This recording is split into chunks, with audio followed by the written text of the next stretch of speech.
Good morning and welcome. Thank you for participating in today's webinar hosted by USC Marshall Executive Education. My name is Paul Bridgman. I'm with the Travis Group. I'm also a licensed business associate with Integrity Solutions and a USC Marshall MBA graduate. Today's webinar will run about 30 minutes, 20 or so minutes for presentation, and then 5 or 10 minutes at the end for questions. If you do have a question during the presentation, please email your question to execed@marshall.usc.edu anytime during the presentation. On each slide, there will be an email address to remind you of that, and then we'll queue up the answers at the end of the presentation.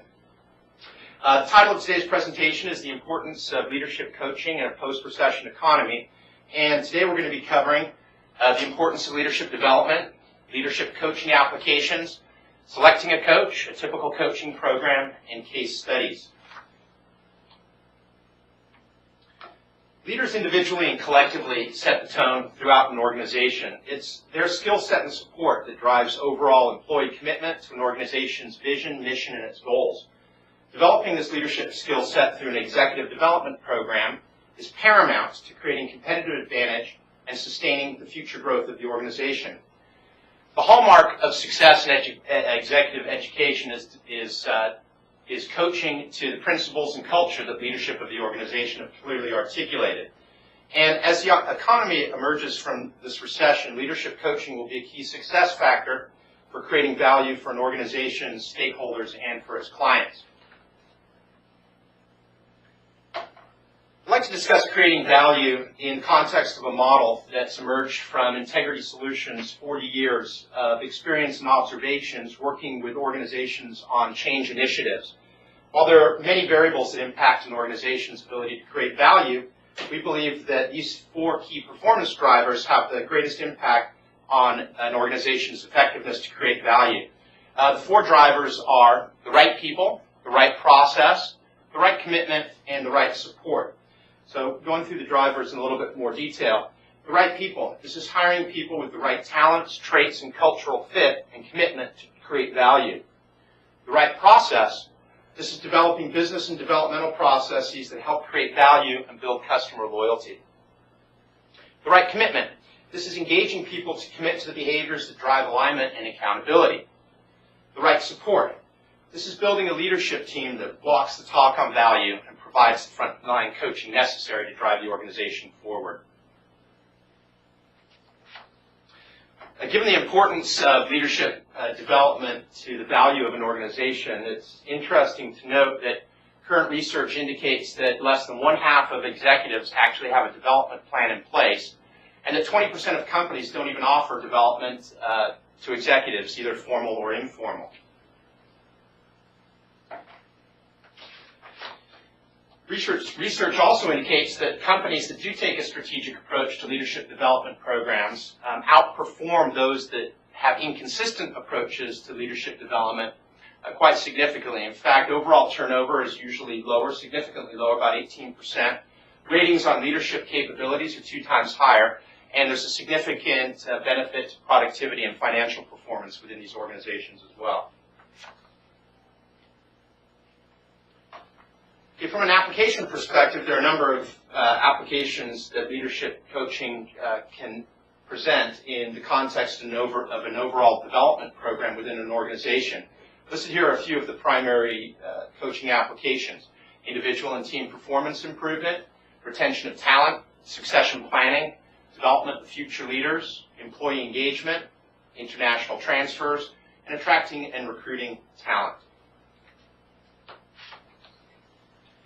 Organizations that invest in coaching typically see returns in the thousands of percents, and we'll get into a couple of case studies towards the end of the program that underscore that. In addition, there's a ripple effect that occurs within an organization as leaders depart. The cost and time of replacing a leader in and of itself can be incredible, but there's also costs associated with the loss of people that follow the departing employee and the disruption that occurs to the remaining employees, customers, and shareholders. Can all be very costly. There's actually a good example of this in this month's Forbes magazine, where Aetna estimates that if it lowers turnover by just 1%, it can reduce costs in lost productivity and training by $600,000 a year. Okay, just a quick section here on selecting a coach. In determining how to get the right person to meet your coaching needs, organizations should look internally first to see if there are internal resources available and back this up on budget constraints. The other option is to choose external leadership coaches, and companies that do decide to use external leadership coaches actually believe that the person being coached is generally more receptive to the coaching objectives that have been detailed, and confidentiality is really the driver for this and allows the participants to be more open.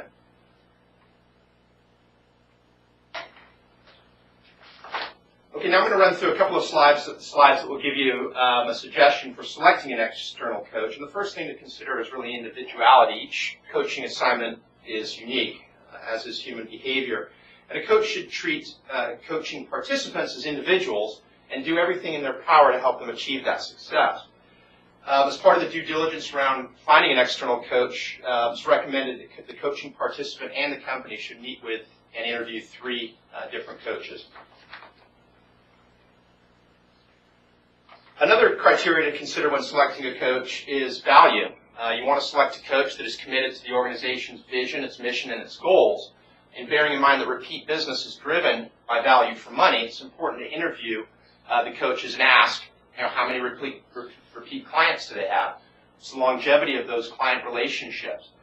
Do they have experience at the relevant coaching level or in the relevant field? Do they have any business experience prior to becoming an executive coach? And of course, you want to check for references.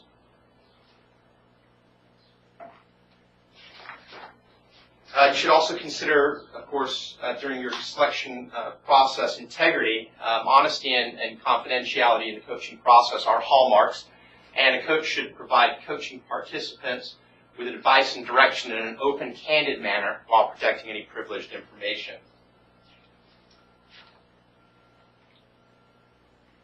Okay, I've discussed the importance of leadership development, leadership coaching applications, and considerations for selecting a coach. Now we'll take a look at a typical coaching program, and this section of the webinar will address a few things: approach, scope, talk a little bit about success in your business and how you can use that to help guide your executive development. We'll run through a self-diagnostic on leadership, and we'll take a look at leadership's environment, some leadership traits, give you an outline of what a typical program looks like, and then we'll talk about how to measure the impact of that program individually and organizationally. So approach. You want to start the coaching process with a clear definition of the expected outcome of the assignment and a multi-level view of the current baseline situation.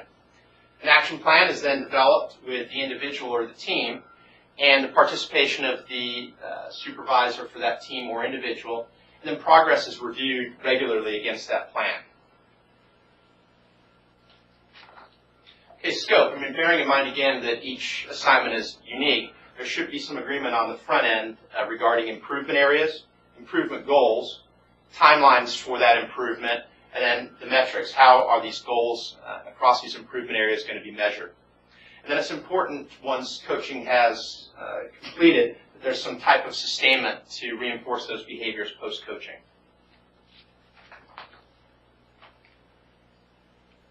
Okay, so to establish the scope of your organization's coaching needs, you can ask yourself or your organization a couple of very top-level questions.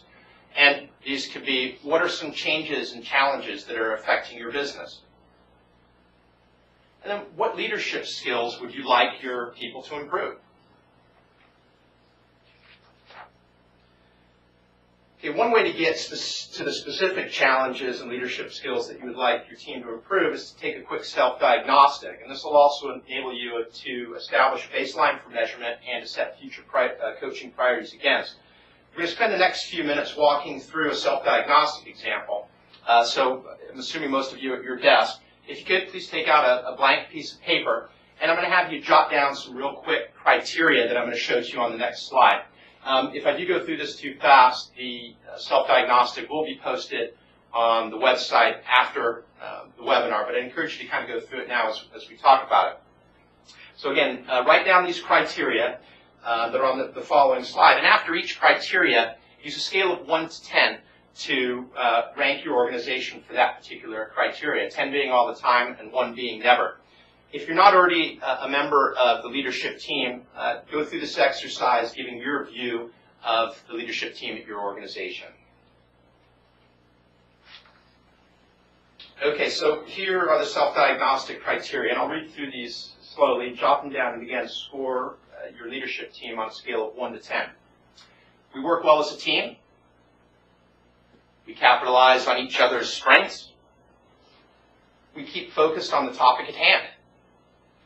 We build on each other's ideas. We recognize team member contributions. We lead by example. We encourage innovation. We are strategic. We are tactical. We're all on the same page. We follow through on agreed-on actions. We set challenging, achievable goals, and we achieve our objectives. Okay, again, score yourself across those criteria, and again, if we went through that too quick, the information will be posted on the website post-webinar. So some considerations for debriefing on this exercise. How did your leadership team score? Where did they score high? What things are they doing well? But also, are there areas for improvement? Not only for the team, but for individuals on that team. And then, what actions can you take to help raise your team's leadership scores? This type of self-diagnostic, while it's very top level, can be used for a number of different things. Not only to give you a baseline measurement of your organization, but you can also use the same self-diagnostic after coaching to look for improvement and progress. And you can also use this to measure return on investment within specific objectives that have predetermined metrics. Okay, so it's also important to evaluate your organization and determine if leadership is creating the appropriate environment. And this slide is just a bit on those coaching criteria.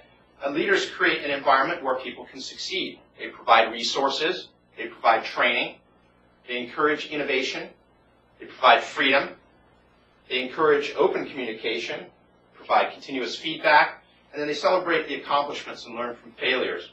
So there may well be opportunities for coaching with any of these environmental criteria as well. Traits for effective leaders. Within that environment, effective leaders will exhibit these key traits. Effective leaders decide on and promote a vision. They always think positively. They never stop learning. They take action. They make others feel important. They communicate effectively. They take responsibility, and they admit mistakes. Again, maybe opportunities within these traits for coaching individuals and teams within your organization. Okay, we'll just take a look at what a typical coaching program outline may encompass. Typically, it'll have a front piece. It'll have the actual coaching in the center, and then an evaluation portion at the end. On the front end, you're going to be reviewing an assessment instrument feedback, typically an online self-diagnostic that a participant has taken, reviewing that assessment with the supervisor and with the individual and perhaps across the team if it's a team coaching exercise. 360 feedback will be provided. This will come from the supervisor, peers, and subordinates. In case of client-facing personnel, this also may encompass client feedback. And from this, you'll identify and define improvement areas, set improvement goals with timelines and metrics, and then set the individual actions that will drive the coaching program. Coaching then is best accomplished during weekly follow-up sessions where a participant spends an hour with a coach addressing and reinforcing those behavior changes and skills acquisition that have been identified as part of the front end. During and following the coaching program, you'll want to evaluate and audit the accomplishment of those goals.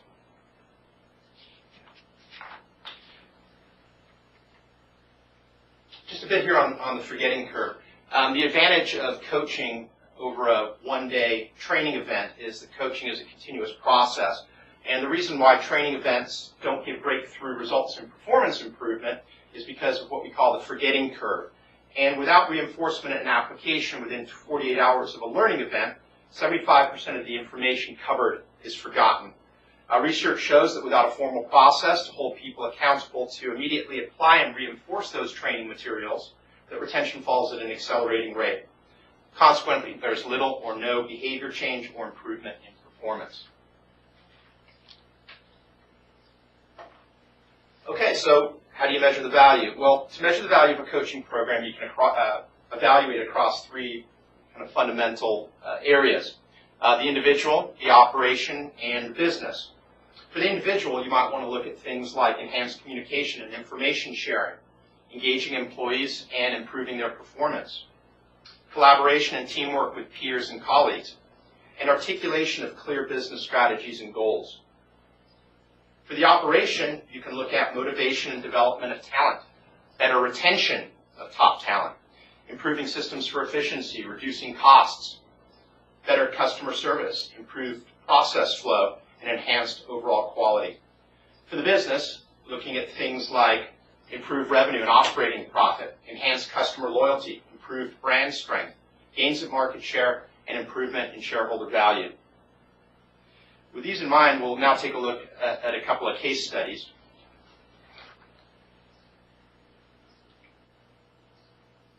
Okay, a great way to retain high-performing individuals is to offer them a development move into another functional area to help them grow as a leader with the intention to return them to the original function at a higher level upon completion of an assignment.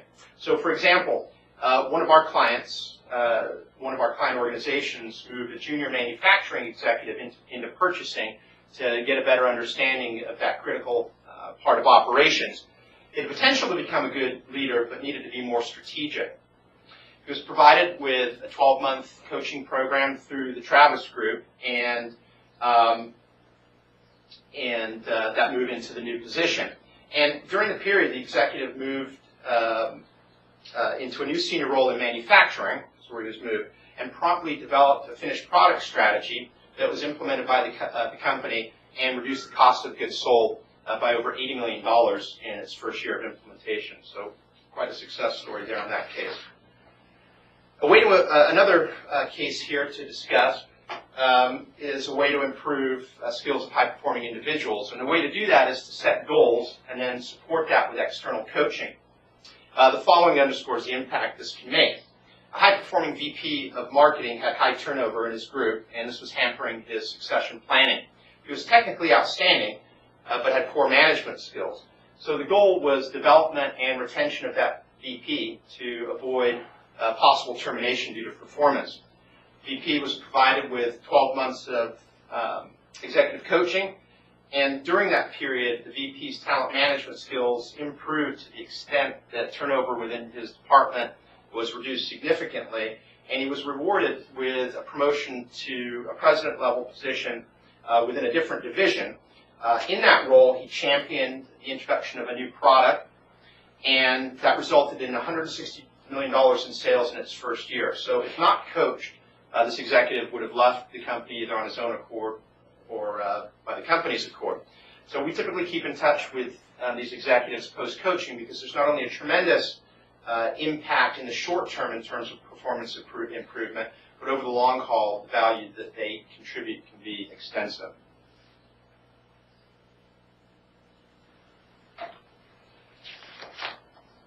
Okay, so these case studies underscore the importance of leadership coaching and why it's imperative for organizations to develop the human resources necessary to lead them out of this recession and into the new decade. So to sum up what's been presented here today, leadership development is a critical component of creating value. Leadership coaching as part of a development program has numerous applications, and coaching is a continuous process and can have significant positive organizational impact. Okay, these are the references that were cited for this presentation, and again, these will be posted as part of the presentation on the ExecEd website after today's webinar. Okay, this concludes the presentation portion of today's webinar. I know we've covered quite a bit of material in a short period of time, but what I'd like to do now is open the webinar up to questions from participants. The first question is, typically how much does coaching cost for an individual? It's going to depend on what we talked about before, the scope and the action plan that's put into place. From a duration perspective, dependent upon the seniority of the employee and the goals that are trying to be achieved, coaching assignments can take 3 to 6 to 12 months. The 2 case studies that we have discussed today are 12-month coaching programs. And then what score on the self-diagnostic would indicate executive coaching is necessary? Okay, so on the self-diagnostic, we went through 13 top-level criteria for evaluating the performance of your leadership team. We typically will get involved in coaching assignments where we see a score of less than 50% on that diagnostic. So there's 13 questions on the diagnostic, scoring at 10 each, 135. So a score below 65 would warrant some type of improvement across the leadership team. Is it safer to have an external coach since confidentiality internally sometimes may not be upheld? Yeah, one of the beauties, and we see this routinely from our client organizations, is that confidentiality between the coach and the coaching participant is maintained to the degree such that the coaching participant feels more open and they have more of a greenhouse environment in which they can delve into areas for improvement. Okay. If there are no further questions, we'll wrap up this session. The webinar will be posted to the USC Executive Education website. If you do have any questions regarding the material that we covered here today, or if you do want to delve deeper into the self-diagnostic that you've completed, you can reach me, and I'll just give you my office number here, area code 949-363-8408, or you can reach me via email at paulbridgman@jbtravis.com.